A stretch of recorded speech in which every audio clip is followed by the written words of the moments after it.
Chilli powder, ಸಖತ್ ಖಾರ ಬಣ್ಣ ಮತ್ತು ರುಚಿ ಆಚಿ ಚಿಲ್ಲಿ ಪೌಡರ್. ನೇತ್ರಾವತಿ ನದಿ ತೀರದಲ್ಲಿ ಶವಗಳನ್ನು ಹೊತ್ತಿಟ್ಟಿರುವ ಪ್ರಕರಣಕ್ಕೆ ಸಂಬಂಧಪಟ್ಟಂತೆ ಚಿನ್ನಯ್ಯ ಹೆಣೆದಿರುವಂಥ ಕಥೆಗಳನ್ನು ಕೇಳಿದ್ರೆ ನಿಜಕ್ಕೂ ಕೂಡ ಅಚ್ಚರಿ ಆಗುತ್ತೆ.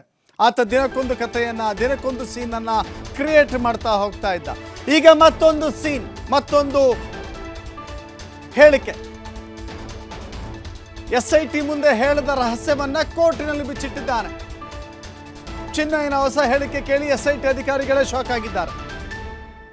ಒಂದೇ ಜಾಗದಲ್ಲಿ 10 ಹೆಣಗಳನ್ನು ಹೂತಿಟ್ಟಿದ್ದೇನೆ ಅಂತ ಬೆಳ್ತಂಗಡಿ ಕೋರ್ಟ್ನಲ್ಲಿ ಹೇಳಿಕೆ ನೀಡುವ ವೇಳೆ ಹೊಸ ಕಥೆಯನ್ನು ಆತ ಹೇಳಿದ್ದಾನೆ.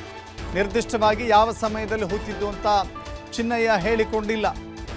ಈ ಬಗ್ಗೆ ಚಿನ್ನಯ್ಯ ಮತ್ತೊಮ್ಮೆ ವಿಚಾರಣೆಗೆ ಹಾಜರಾಗಬೇಕಾಗತ್ತೆ. SIT ಆತನ ಮರು ವಿಚಾರಣೆಯನ್ನು ಮಾಡಬೇಕಾಗತ್ತೆ. 10 ಶವಗಳನ್ನು ಹೂತಿದ್ದು ಯಾವಾಗ, ಎಲ್ಲಿ? ಶಿವಮೊಗ್ಗ ಜೈಲಿನಲ್ಲಿಯೇ ಚಿನ್ನಯ್ಯನ ವಿಚಾರಣೆ ನಡೆಸುವಂಥ ಸಾಧ್ಯತೆ ಇದೆ.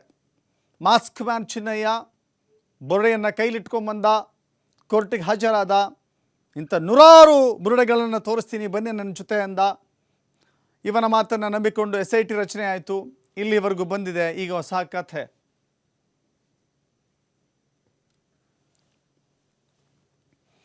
ಮತ್ತಷ್ಟು ಮಾಹಿತಿ ನಮ್ಮ ಪ್ರತಿನಿಧಿ ಆದಿತ್ಯ ನೀಡ್ತಾರೆ. ಆದಿತ್ಯ, ಈಗ ಚಿನ್ನಯ್ಯನ ಹೊಸ ಕಥೆಗಳನ್ನು ಕೇಳುವಂಥ ಸಂದರ್ಭ ಮತ್ತೆ ಬಂದಿದೆ.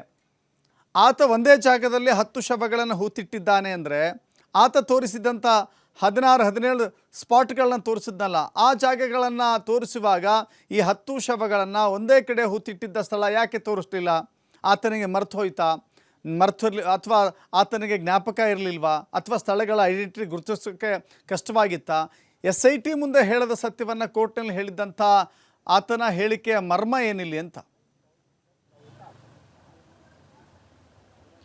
ದಶರಥ್ ಯಾವಾಗ ಚಿನ್ನಯ್ಯ ಶರಣಾಗಿದ್ನೋ ಆತ ಕೋರ್ಟ್ ಮುಂದೆ ಹೇಳಿಕೆಯನ್ನ ನೀಡ್ತಾನೆ ಅಂತ ಗೊತ್ತಾದ ಸಂದರ್ಭದಲ್ಲಿ ಈ ಥರದ್ದು ನಿರೀಕ್ಷೆ ಇತ್ತು. ಯಾಕಂದ್ರೆ ಡೇ 1ನಿಂದನೂ ಕೂಡ ಆತ ಯೂಟರ್ನ್ ಹೇಳಿಕೆಗಳನ್ನೇ ಕೊಡ್ತಾ ಬಂದಿರೋದು. ಯಾವುದರಲ್ಲೂ ಕೂಡ ಯಾವುದೇ ಒಂದು ಹೇಳಿಕೆಗೂ ಕೂಡ ಅಥವಾ ಯಾವುದೇ ವಿಚಾರಕ್ಕೂ ಕೂಡ ಆತ ಬದ್ಧನಾಗಿದ್ದನ್ನ ನಾವು ಎಲ್ಲೂ ಕೂಡ ಕಂಡಿರಲಿಲ್ಲ. SIT ಅಧಿಕಾರಿಗಳು ಕೂಡ ಈತನ ಮೇಲೆ ಇದೇ ಅನುಮಾನ ಆಯಿತು. ಈಗ ನಮ್ಮ ಹತ್ರ ಈತ ಕನ್ಫೆಸ್ ಮಾಡ್ಕೊಂಡಿದ್ದಾನೆ, ಇನ್ನು ಕೋರ್ಟಲ್ಲಿ ಹೋಗಿ ಈತ ಏನು ಹೇಳ್ತಾನೆ ಅನ್ನುವಂಥ ರೀತಿಯ ಒಂದು ಗೊಂದಲ ಅಧಿಕಾರಿಗಳಲ್ಲೂ ಕೂಡ ಇತ್ತು.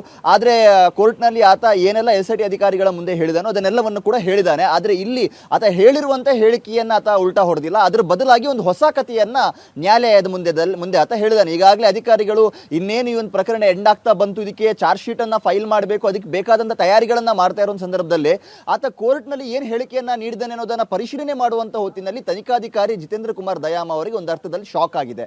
ಈತ ಹೊಸ ಕಥೆಯನ್ನ ಹೇಳಿದಾನೆ. ಅದು ಕೂಡ ಸಾಮಾನ್ಯ ಕಥೆಯಲ್ಲ. ನಾನು ಒಂದೇ ಜಾಗದಲ್ಲಿ ಸುಮಾರು 10 ಹೆಣಗಳನ್ನ ಹೂತ್ ಹಾಕಿದ್ದೀನಿ ಅನ್ನೋದನ್ನ ಆತ ಹೇಳಿರೋದು. ಆದ್ರೆ ನಿರ್ದಿಷ್ಟವಾಗಿ ಎಲ್ಲಿ ಹೂತು ಹಾಕಿದ್ದೀನಿ, ಯಾವ ಟೈಮ್ ಲೈನ್ ನಲ್ಲಿ, ಅಂದ್ರೆ ಯಾವ ಇಸವಿಯಲ್ಲಿ ನಾನು ಹೂತು ಹಾಕಿದ್ದೀನಿ, ಇದು ಯಾವುದನ್ನ ಕೂಡ ಆತ ಹೇಳಿಲ್ಲ. ಆದ್ರೆ ನ್ಯಾಯಾಧೀಶರ ಮುಂದೆ ಈ ವಿಚಾರವನ್ನ ಆತ ಉಲ್ಲೇಖ ಮಾಡಿದ್ದಾನೆ. ಹಾಗಾಗಿ ಈಗ ಅಧಿಕಾರಿಗಳು ಇದನ್ನ ವಿಚಾರಣೆ ಮಾಡಲೇಬೇಕಾಗುತ್ತೆ. ಸದ್ಯ ಚಿನ್ನಯ್ಯ ಶಿವಮೊಗ್ಗದ ಜೈಲಿನಲ್ಲಿದ್ದಾನೆ.